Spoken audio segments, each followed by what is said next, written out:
Assalamualaikum warahmatullahi wabarakatuh. Kali ini kita akan masuk materi belajar tentang cara berpikir diakronik dan sinkronik dalam sejarah.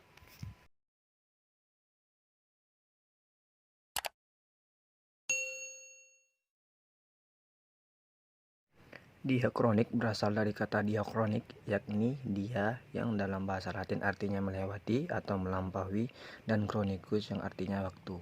Diakronis maknanya memanjang dalam waktu tetapi terbatas dalam ruang.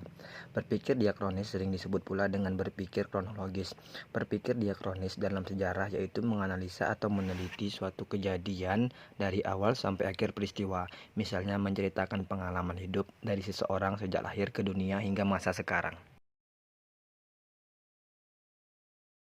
Ciri-ciri diakronik: A. Memanjang berdimensi waktu. B. Terus bergerak hubungan kausalitas. C. Sifatnya itu naratif, berproses serta bertransformasi. D. Sifatnya itu dinamis. E. Lebih menekankan pada proses durasi. F. Digunakan di dalam ilmu sejarah.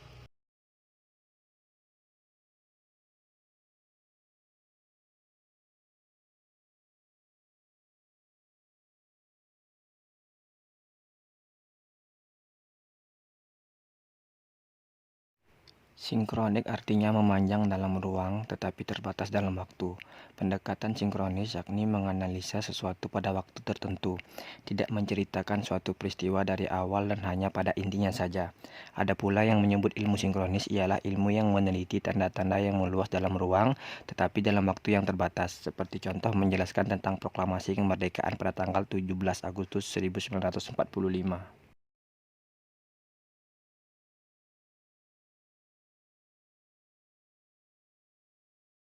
Ciri-ciri sinkronik: A. Mempelajari peristiwa atau kejadian yang terjadi saat masa tertentu. B. Di dalam mempelajari peristiwa atau kejadian selalu memfokuskan terhadap adanya pola-pola, gejala-gejala, serta juga karakter. C. Tidak memiliki konsep perbandingan.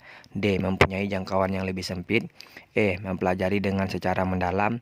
F. Kajiannya yang sistematis. G. Sifatnya adalah horizontal.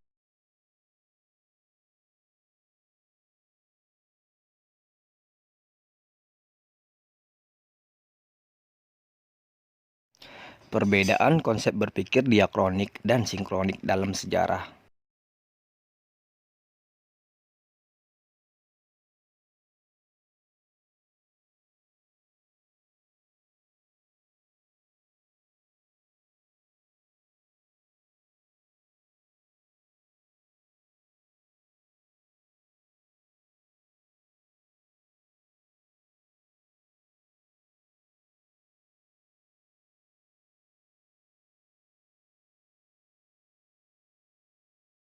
Konsep berpikir diakronik: A. Melihat masyarakat sebagai hal yang terus bergerak aktif dan mempunyai hubungan kausalitas atau sebab akibat.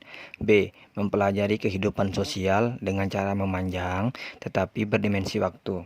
C. Menjelaskan proses transformasi yang terus terjadi dari waktu ke waktu secara berkesinambungan.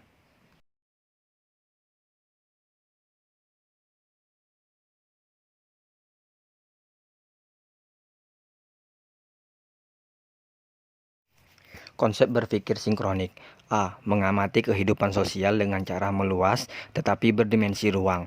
B. Melihat kehidupan masyarakat sebagai suatu sistem yang terstruktur dan terorganisir yang saling berkaitan antara satu unit dengan unit yang lainnya. C. Menjelaskan kehidupan masyarakat secara deskriptif.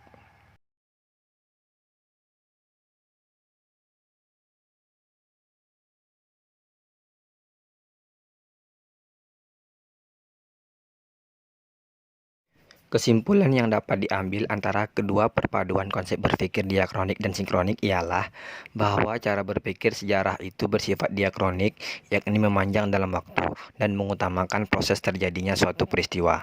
Sedangkan berpikir ilmu sosial itu bersifat sinkronik, memanjang dalam ruang serta mengutamakan struktur dalam suatu peristiwa. Perbedaan keduanya terletak pada cara memahami dan mempelajari hal-hal yang ada di peristiwa atau kejadian tertentu.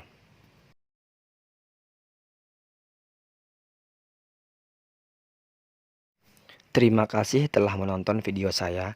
Jangan lupa like, komen, dan subscribe channel YouTube saya dan bunyikan loncengnya untuk mendapatkan konten dan materi belajar menarik lainnya. Assalamualaikum warahmatullahi wabarakatuh.